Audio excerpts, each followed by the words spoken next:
আঘাত করলে প্রতিশোধ নেয় না, রক্ত ঝরালে অভিমান করে না। ওই বলতে পারে আমি সারা জীবন মদ খেয়েছি, আমি মানুষের সম্পদ কেড়ে নিয়েছি,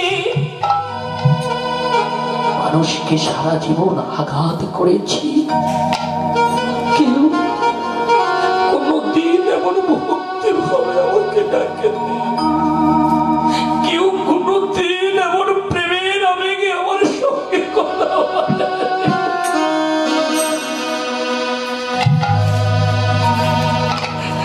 আরে নিতাই, এ তুমি কেমন প্রেম রে বাবা, এ তুমি কেমন ভক্তি রে, আঘাত করলেও ক্রোধ জন্মায় না। আমি ফেলে দিলাম আমাদের ভাগ্য, তুমি ত্যাগে করলাম, পরিত্যাগে করলাম ওই মায়ার সংসার। এই সংসার শুধু নিতে জানে, বিনিময়ে কিচ্ছু দেয় না, কিচ্ছু দেয় না, কিচ্ছু দেয় না। মাগো, যতদিন এখানে আপনি দিতে পারবেন না, এই যে যে দিদিমা প্রসাদ দিচ্ছে, হলো এই দিদিমা আমার দিকে ঘুরে দিন, এখন দেয় না, রাখেন, এখন প্রসাদ দেয়।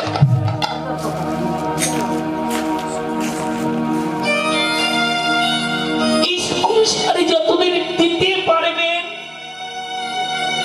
ততদিন সবই আপনার, যেদিন দিতে পারবেন না এই সংসার তুচ্ছ করে ফেলে দেবে। একদিন যিনি এই সমাজের কর্তা ছিলেন, যার কথা এই সমাজটা চলত, এই এলাকার মানুষ তার কথা শুনত, আজকে শুধু বৃদ্ধ হয়েছে, তার কর্ম পরিত্যাগ করেছে, গৃহবাসী হয়েছে, সংসার ভুলে গেছে। এটাই মাসুম জবাব। এই সংসার শুধু দিতে জানে, বিনিময়ে কিচ্ছু দেয় না।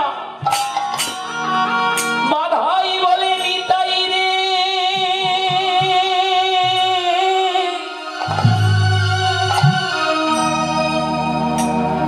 আমি আর সংসারে ফিরব না। আমি কি বলতে পারবো এই হরিনাম,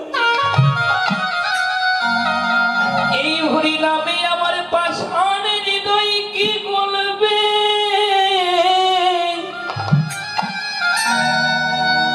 এই হরিনামে আমার কঠিন নয়ন কি ঝরবে।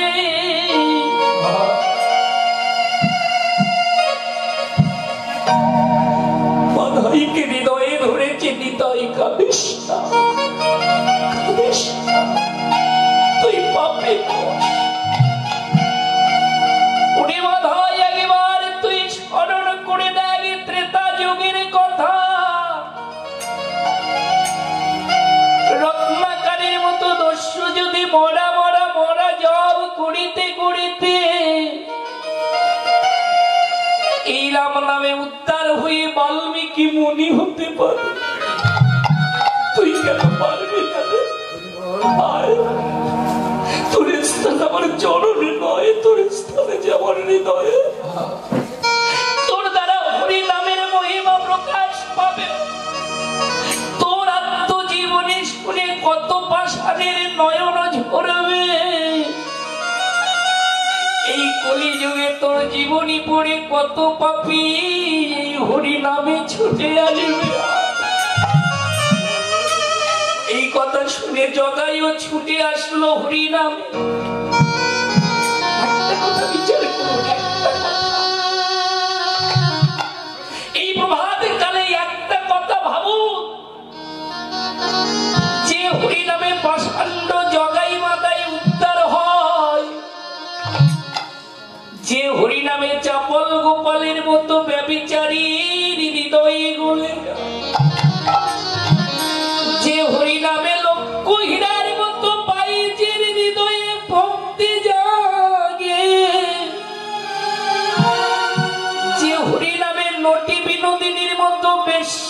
এই হরি নামের প্রেমে ছুটে আসে। এই হরি নামে আমার হৃদয়ে গলে, এই হরি নামে আমার এই কঠিন নয়ন ঝরে না। এই জগতে আমার মতো পাপী কে পায় আছে, যে হরি নামে আমার প্রেম জাগলো না। আমি এইভাবে যেমন এলাম,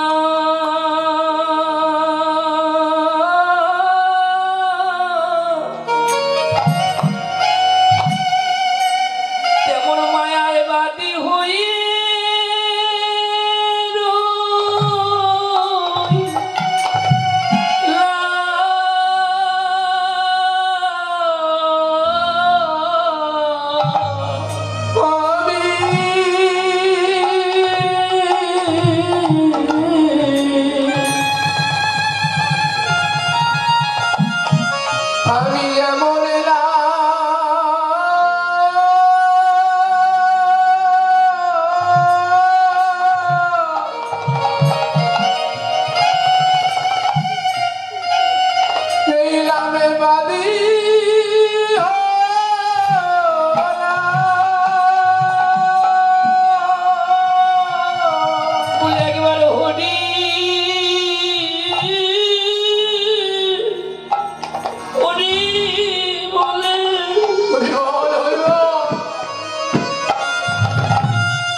একবার ভেবে দেখো, এই স্বাধীন মানব জন্ম একবার পেয়েছি, এই জন্ম আর হবে। কিন্তু এত স্বাধীন জন্ম পেয়ে শুধু কাম কামনার দাস হয়ে মায়ায় বদ্ধ হয়ে রইলাম। একবার হরি বলে কাঁদিলাম, একবার ভক্তের চরণ ধুলিতে নিজেকে পতিত করতে পারলাম। এতই অহংকারী দেহ, এই দেহ একেবারে ভক্তের চরণ ধুলিতে নোয়াতে পারলাম না, তাই দেখেছেন আজ নোয়ান আর না নোয়ান, যেদিন পৃথিবী ছেড়ে চলে যাবে ওই ভক্তের চরণ ধুলি চন্দন করে সেদিন সর্বঙ্গে লেহন করে দেবে। তাই সবাই একটা কর্মই করে, যখন শেষ যাত্রা হয়ে যায় ওই চন্দনের ফোঁটা, এটা হলো ভক্ত পদরজ, এটা সর্বঙ্গে মাখাইয়ে দেয়। তাই বৈষ্ণব কবি সে পরীক্ষিত বলে একটা গান লিখলেন, তার প্রত্যেকটি গানই প্রেম। আমি যাব চলে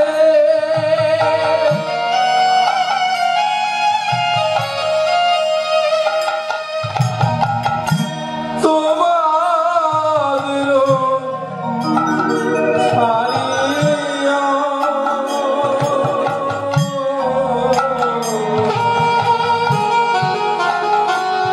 সেদিন চন্দনের ফোঁটা দিও পরায়া, আর চন্দনের ফোঁটা দিও পরায়া। সেদিন তোমরা যতই ডাকো না,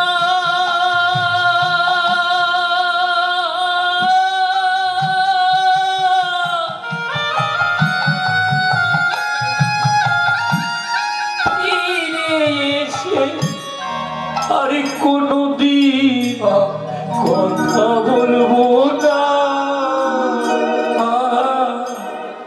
সেদিন তোমরা যতই ডাকো না,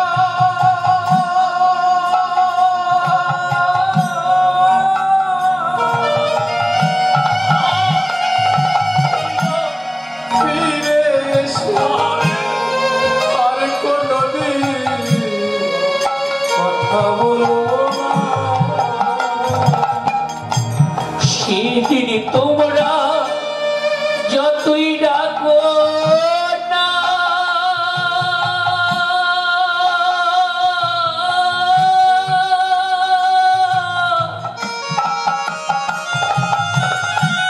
ফিরে এসে আর কোনো কথা বলবো না। সেদিন তোমরা যতই ডাকো না,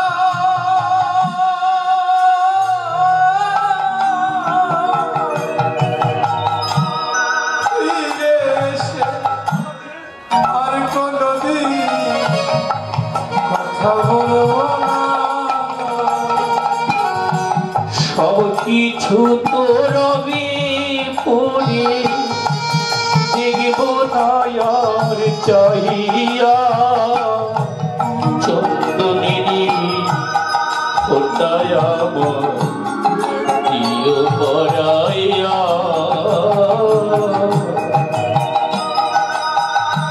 এই চন্দনেরই ফোঁটায় আমার প্রিয় পরাইয়া। ওগো আমি যেদিন যাব চলে,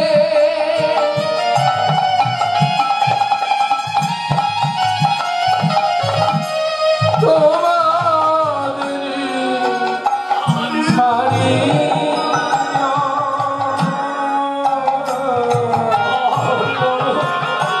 সেদিন চন্দনের ফোঁটা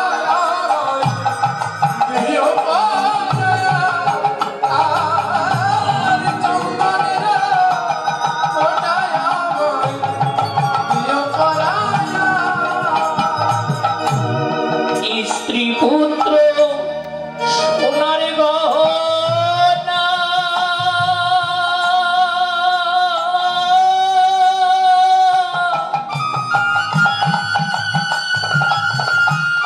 ছেড়ে যাব বন্ধু বান্ধব বিষয় বাস্তব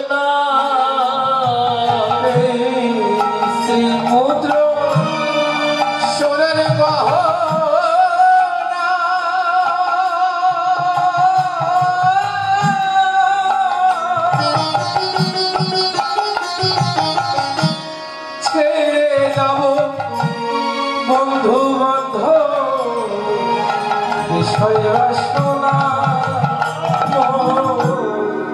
স্ত্রী পুত্র সোনার গহনা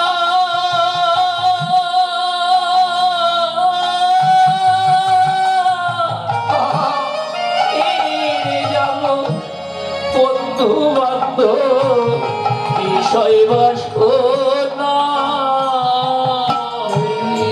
স্ত্রী পুত্র সোনার গহনা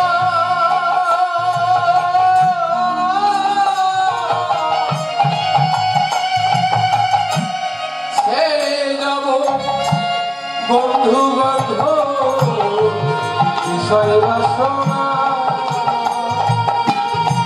ফুল পালঙ্ক ঘরে ধুইয়া থাকবো শ্মশান ঘাটে শুইয়া ফুল পালঙ্ক ঘরে ধুইয়া থাকবো শ্মশান ঘাটে শুইয়া চন্দনের খোঁটায় আমার দিও পরাইয়া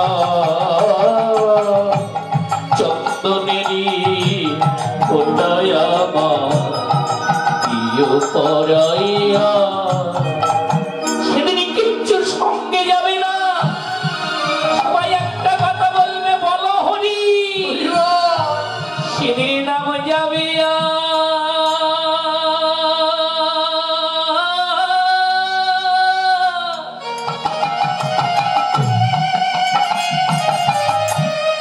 সাদের দেহ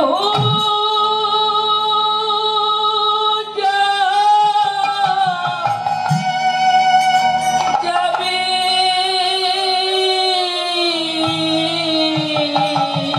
সেই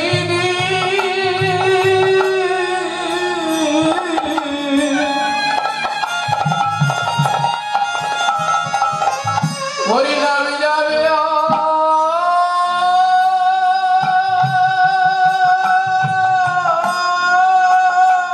হরি বল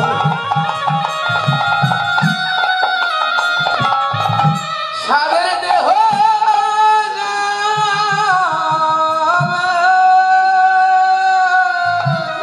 পুরি খাঁচা ছিবি পাখি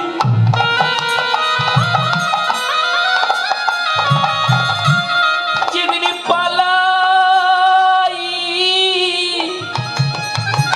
পালাইবে বাবা, শুধু একবার ভাবো রাত 2টার সময় যদি কেউ এই জগৎ ছেড়ে চলে যায়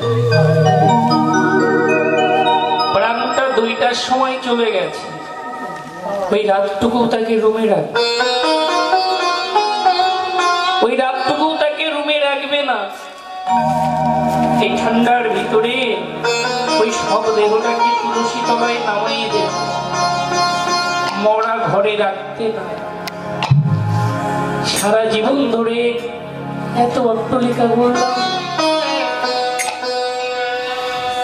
এই দেহ সুখের জন্য কত না কষ্ট করলাম এত প্রাচুর্য করলাম আর মুখ দেখে ভুলে যাবে হরি তার মুখ পানি চেয়েও না তার মুখ পানি চেয়েও না ও গো যারি মুখে ভাই হরি কথা নাই তার কাছে তুমি যেও না যার মুখ দেখি ভুলে যাবে হরি যার মুখ দেখি ভুলে যাবে হরি তার মুখ পালে যেও না তার মুখ পালে যেও না বলি কদিন রহিবি ভব মাঝিয়া অবিলম্বে কর যা করিবা কদিন রবে ভব মাঝে আর অবিলম্বে করো যা করিবা তুমি কদিন রহিবে ভব মাঝিয়া অবিলম্বে কর যা করিবা তুমি কদিন রবে ভব মাঝে আর অবিলম্বে করো যা করিব ওই পরেরই কথায় কি আসে যায়, এই পরের কথায় কি আসে যায়, মিছে দাগা তুমি পেও না। এই যে কদিন রহিবে ভব মাঝে আর অবিলম্বে করো যা করিবার, যে আজ করব না কালকে করব। অনেকে আমরা ভাবি সময় এখনো হয়নি, এই যে আমরা গৃহ মায়া, আমার গৃহের কত কাজকর্ম আছে, তা আজ না যাই, আমরা কালকে পাশে হবে ওখানে যাব কোন, চিন্তা থাকতে পারে। চিন্তা চিতা সাদৃশং, চিন্তা চিতা সাদৃশং, চয়হস্যি দন্তান নয় তয়াকার চিন্তা আর চয়হস্যি তয়াকার চিতা, শুধু দন্তান তটাই বাদে। হ্যাঁ, তো দুইটার কাজ কিন্তু একই, উভয়ের কাজ একই। সীতা মৃত মানুষকে পুড়াইয়ে ছাই করে, আর চিন্তা জীবিত মানুষকে পুড়াইয়ে ছাই করে দেয়। তুমি চিন্তায় পড়ো, যদি কৃষ্ণ অনুরাগের চিন্তায় নিজের কামনা বাসনাকে পুড়াইয়ে শুদ্ধ হতে পারো, তবেই কৃষ্ণ ভক্তিটা হৃদয়ে জাগবে।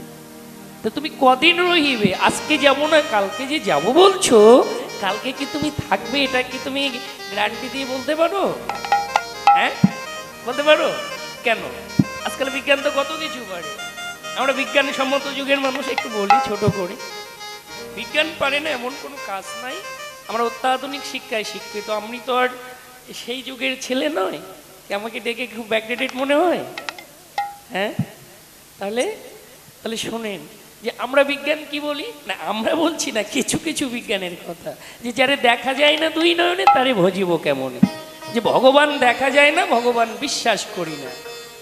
অবান্তর কথা, ভগবান দেখা যায় না বলে কি ভগবান নাই? আছে, ভগবান দেখা যায় না কিন্তু তাকে পাওয়া যায়। এটা আপনারা যদি একটা মিনিট সময় আমাকে দেন, আমি একটু চেষ্টা করব বোঝানোর জন্য যে ভগবান কি করে পাওয়া যায়। যে পেয়েছে সেই জানে, অন্যকে বোঝানো যাবে না, কিন্তু পাওয়ার পথ দেখানো যাবে। কেমন দেখেন, একজন শিক্ষক আর একজন কৃষক, এক মিনিট এদিকে মনটা রাখবেন, কোনো দিকে না, তাহলে বুঝতে পারবেন। একজন শিক্ষক একজন কৃষক, তাহলে এনারও দুইটা চোখ, ওনারও দুইটা চোখ। শিক্ষকের দুইটা চোখ, কৃষকের দুইটা চোখ। একটা ইংলিশ নিউজ পেপার দেন একটা কৃষকের কাছে, কি করবে? শুধু ওই ছবি দেখবে, এ পাতা ও পাতা উল্টাইয়ে কি রেখে দেবে, তাই তো?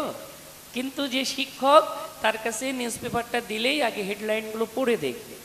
আচ্ছা, এনারও দুইটা চোখ, ওনারও দুইটা চোখ, তাহলে উনি পড়তে পারলো, আর যিনি কৃষক উনি পড়তে পারলো না কেন?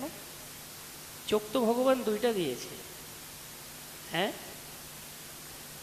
কি গো, আজকে আমি এসে শুনলাম আমার যে মাসিমা আসলেই বাইরে থাকে, তাও অনেকবার কন্টিনিউ আমার সঙ্গে যোগাযোগ করেছে। কালকে রাত্রেও যে আসছি অনেকবার যোগাযোগ করেছে। কালকে এসে শুনলাম আমার মাসিমার মেয়ে আমেরিকা থেকে ডাক্তার, উনি এসছেন। আচ্ছা, উনি একজন ডাক্তার, আমি দেখেই চিনতে পারছি। তো উনি যে ডাক্তার, উনি একটা মানুষকে দেখে উপলব্ধি করতে পারে যে এনার ভিতরে, বা কোনো রকম সিমটম দেখে ওটাকে বুঝতে পারে যে ওনার ভিতরে এই অসুবিধাটা আছে বা এটা হচ্ছে। আমি বুঝতে পারছি না কেন? উনিও মানুষ, আমিও মানুষ। উনি ওই ডাক্তারি নিয়ে স্টাডি করেছে, লেখাপড়া করেছে, তাই না? তো তাই জন্য উনি ওনাকে দেখেই বুঝতে পারছে, বা লক্ষণ দেখে বুঝতে পারছে। আজকে ইনি শিক্ষক বলে ইংলিশ নিউজ পেপারটা পড়তে পারছে, আর উনি কৃষক, পড়াশুনো করেনি, তাই জন্য উনি পড়তে পারছে না। তাহলে 20 বছর লেখাপড়া করলে যেমন শিক্ষার আলোটা নয়নে জেগে যায়, হ্যাঁ, উনি করেনি তাই পরিষ্কার হয়নি, আর ইনি করেছে তাই শিক্ষার জ্ঞানটা জেগে গেছে, তাই জন্য আজকে কি পড়তে পারছে, আর উনি করেনি, পড়তে পারছে না। আচ্ছা, আমার ওই মাসিমণি, উনি 20-30 বছর ধরে স্টাডি করে ডাক্তার হয়েছে, তো এতগুলো বই উনি পড়েছে, ওই 20-30 বছরের লেখাপড়া কোথায় রেখেছে দেখাতে পারবে? বা একজন শিক্ষক এসএসসি অনার্স মাস্টার্স শেষ করে আজকে শিক্ষক হয়েছে, তো এতদিন ধরে এতগুলো বই পড়েছে, ওই পড়াগুলো কোথায় রেখেছে দেখাতে পারবে? হ্যাঁ, কেন পারবে না? ওনার ভিতরে কি নেই? আছে কি? আছে। কোথায় আছে? অনেকে বলে পেটের ভিতরে নাই, মেমোরিতে নাই, তাহলে ওইগুলো আছে কোথায়? ওনার ওই জ্ঞানটা নিঃশ্বাসে, বিশ্বাসে, উপলব্ধিতে, স্মৃতিতে জাগ্রত হয়ে আছে। এটা দেখানো যাবে না, যার ভিতরে আছে সে বুঝতে পারছে, কিন্তু অপরকে এটা দেখানো যাবে না। অনেকে বলবে ওটার ভিতরে আছে, কিন্তু কেমন ভাবে আছে, অনুভবে অনুভূতিতে নিঃশ্বাসে বিশ্বাসে ওটা জেগে আছে। হ্যাঁ, তাহলে যা আস্বাদন করে অর্থাৎ যে ওটা নিয়ে স্টাডি করে তার ভিতরে জেগে যায়, যে লেখাপড়া করে তার ভিতরে শিক্ষার জ্ঞানটা জেগে যায়, যে করেনি তার ভিতরে জাগেনি। তাহলে 20 বছর ধরে লেখাপড়া করলে যেমন শিক্ষার জ্ঞান জেগে যায়, ভগবান নিয়ে যারা সাধনা করে আরাধনা করে ভগবানের ভগবত্তা শক্তিটা নিতাই গৌর হরিবোল বলে তার ভিতরে কি গো, তিনি কোথায়? বাইরে ভগবান নাই, সারা বিশ্ব ব্রহ্মাণ্ড খুঁজে বেড়ালে পাবেন না তাকে। শ্রীক্ষেত্র, প্রয়াগ, বৃন্দাবন সব জায়গায় গেছি, বৃন্দাবন গেছি, গয়ায় গেছি, কাশী গেছি, অনেকে বলে বৃন্দাবনের যমুনায় আছে, সেখানেও অনেক ডুবেছি, ভগবান পাই। ভগবান আকাশ ফেটেও পড়বে না, মাটি ঘুরেও গজাবে না। এই যে ফটো পিকচার এর ভিতরেও নাই, তাহলে তিনি কোথায়? পরমাত্মা রূপে আমাদের ভিতরে তিনি বিদ্যমান। একটা জীবাত্মা, একটা পরমাত্মা, তিনি আমাদের ভিতরে আছে। এটা আমার কথা নয়, কবিগুরু রবীন্দ্রনাথ বললেন। তার গানগুলো অপূর্ব, গাইতে পারি না, কিন্তু বারবার গাইতে ইচ্ছা করে। 2 লাইন গাইব, চেষ্টা করি, হ্যাঁ, পারি না।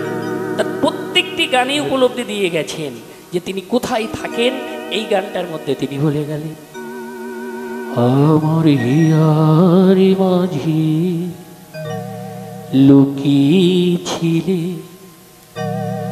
দেখতে আমি পাইনি, তোমায় দেখতে আমি পাইনি। আমার হিয়ার মাঝে লুকিয়েছিলে, দেখতে আমি পাইনি, তোমায় দেখতে আমি পাইনি।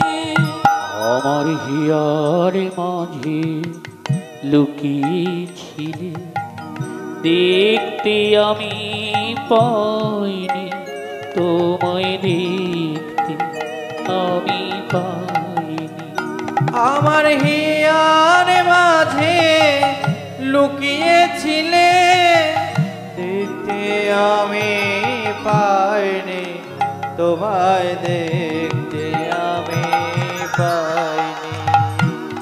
বাহির পানে চোখ মেলেছি, বাহির পানে আমার হৃদয় পানে চাইনি। কোথায়? বাহির পানে সারা বিশ্ব ব্রহ্মাণ্ড ঘুরে বেড়ালাম ভগবান ভগবান করে, কিন্তু পরমাত্মা রূপে যে তিনি আমাদের ভিতরে আছে এটাও আমরা দেখলাম না। ঠিক, তিনি যতক্ষণ আমাদের ভিতরে ততক্ষণ আনন্দ, আর তিনি চলে গেলেই নিরানন্দ। যতক্ষণ আমাদের ভিতরে আছে ততক্ষণ আনন্দ, চলে গেলেই নিরানন্দ। তাই অন্তরায় গাইছেন তিনি, তুমি মোর আনন্দ ছিলে আমার খেলা, তুমি মোর আনন্দ ছিলে মরু খেলা, আনন্দে তাই বলেছিল কেটেছি দিন হেলা। ঠিক, যতক্ষণ আছি আমরা আনন্দ পাচ্ছি, আর ওই মোহমায়ায় আনন্দ নিয়ে মেতে আছি, একবার তাকে আস্বাদন করলাম না। তাই ভগবান যদি পেতে চাও, আগে নিজে পরমাত্মাকে জাগাইয়ে নাও,